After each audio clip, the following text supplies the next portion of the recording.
KCTV 5. This is Off the Bench with Sports Director Michael Coleman. Good evening and welcome to Off the Bench. I am Nina's son. Happy Mother's Day to Mom and all you moms out there. Michael Coleman, the first place Royals on the national stage tonight, fighting to keep that top spot in the rugged AL Central. Royals and Tigers on ESPN Sunday Night Baseball. Let's head to Motown. The winner of this game takes the series and first place in the division. Top of the second, leadoff double for Kendrick Morales gets the Royals bats going, but this is twice as nice. Alex Gordon right behind him sends a shot to left center.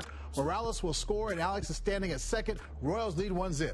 But as great as the inning started, a weird ending. Christian Colon hits a chopper 5 feet foul, but some strange spin on it sends it back fair, and yeah, he's out. Strange things afoot at Comerica Park tonight. Third inning, Anthony Ghost lays down the bunt. Omar Fonte tries behind the back toss to Hosmer, but even Hosmer doesn't have those kind of ups. Goes to second, and it's going to cost the Royals. On the very first pitch, next batter, Ian Kinsler. Yep, you guessed it. Drives this one to dead left center, and folks, we're tied at 1 apiece. Bottom of the fifth, Royals bounce back as Chris Young gets Nick Castellanos swinging. Then James McCann, back-to-back strikeouts for Mr. Young. Ned keeps him in for the sixth. 1 out. Miguel Cabrera hits a hard liner right into Colon's glove. Miggy can't believe it, and Salvy's enjoying it. Happy birthday, Salvy, by the way. Still all tied at 1. The rain starts to fall. Fans take cover, but the game must go on, right? Well, top of the ninth, Tigers bring in a familiar face. Two-time Royal All-Star, Joaquin Soria. After walking Lorenzo Cain, Eric Hosmer sends a shot down the first base line, out at first and out at second, double play. But wait, the Royals catch a break.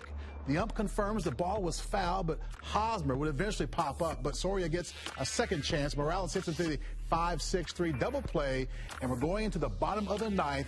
But on this Mother's Day, Mother Nature puts her foot down, the skies open up, and the tarp goes on the field. Folks, another way of saying we're in a rain delay. We're going on an hour long so far at this point. Of course, we'll keep you updated right here and Off the Bench when this one resumes. So until we have a winner, the Royals remain half a game ahead of the Tigers and first place in the AL Central. Some good news tonight. Mike Moustakas will return from bereavement leave tomorrow when the Royals begin their 4-game series with the Rangers in Arlington. Now, the Royals looking to have better luck this May than last, where they finished 5 games below 500. Well, they have 18 games still on the schedule for this month, 3 series at home, 3 on the road. Interleague play begins as the Reds come to town, and the I-70 series returns on the 22nd. And the Royals cap off the month with a trip to Wrigley to take on the Cubs. The Royals have not been to Wrigley since 2001. Now, we've got a Nebraska Furniture Mart game changer down on the farm. That's right, local Royal top prospect Bubba Starling finds a swing in Double-A Northwest Arkansas this week.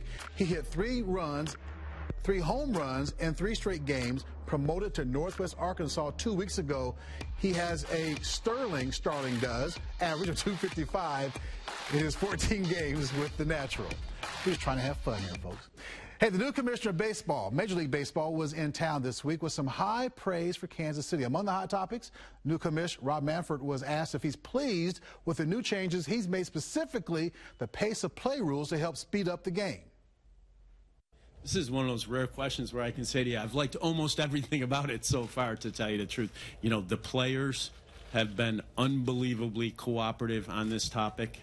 I think they understand that we undertook this effort in response to what we were hearing from our fans, and I think our players understand the need to be responsive to our fans. I think the umpires have shown that difficult and sound judgment by drawing a line between, you know, encouraging people to change their behavior and do the right thing, but avoiding situations that can be confrontational. I take that as a huge positive. As long as I feel like I have those 2 groups working together, I feel like, you know, we're going to continue to move forward. Visiting the defending American League champs is Manfred's 22nd stop on his tour of the league's 30 teams. But he was last in KC back in October. That's when he saw firsthand the resurgence of the Royals. And as our own Brad Fanning explains, the commish thinks the Royals are great for baseball. Well, it wasn't all that long ago that the Royals were a punchline for Leno and Letterman. Poorly run, cheap owner, those ugly black uniforms. It was the dark ages, the worst of the worst for a once proud franchise. But the owner finally opened up his wallet. He hired Dayton Moore. The Unis got back to their roots, and the team ended the longest playoff drought in professional sports. Kansas City's returned to being a baseball town, and new commissioner Rob Manfred has noticed.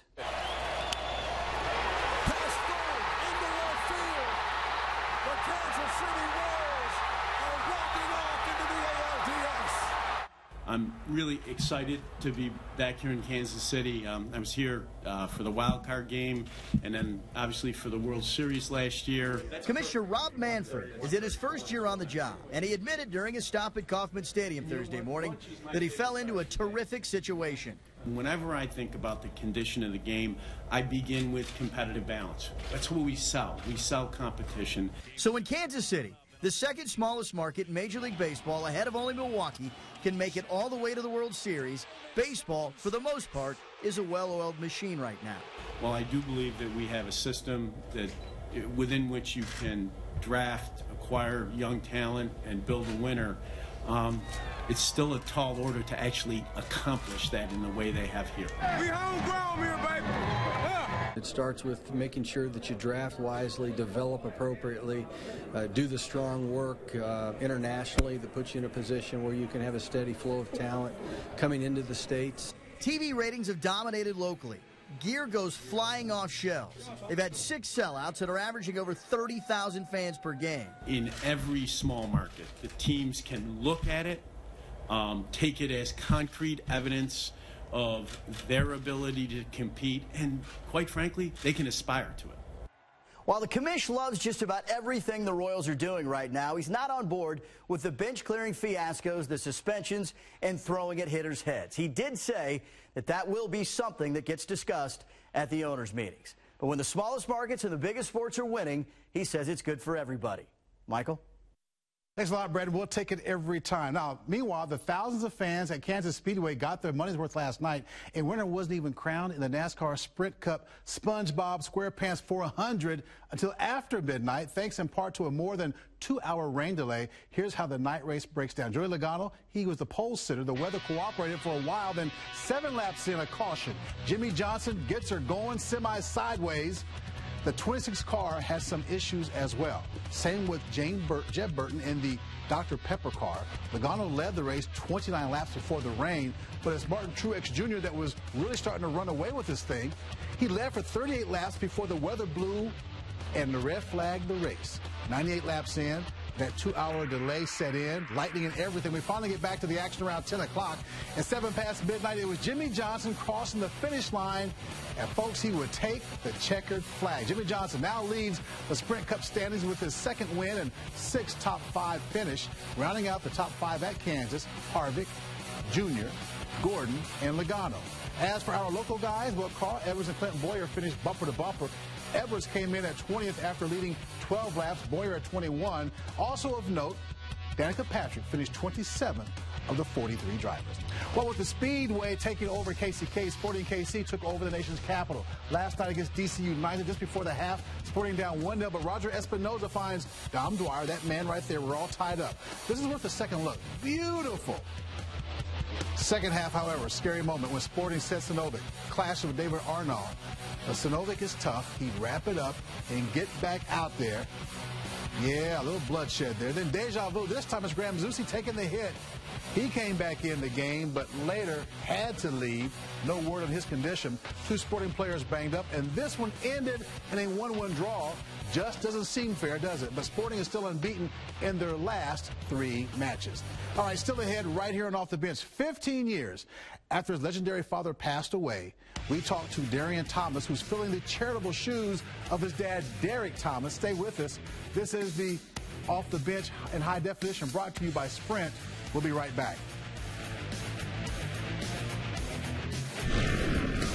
This is Off the Bench with Sports Director Michael Coleman.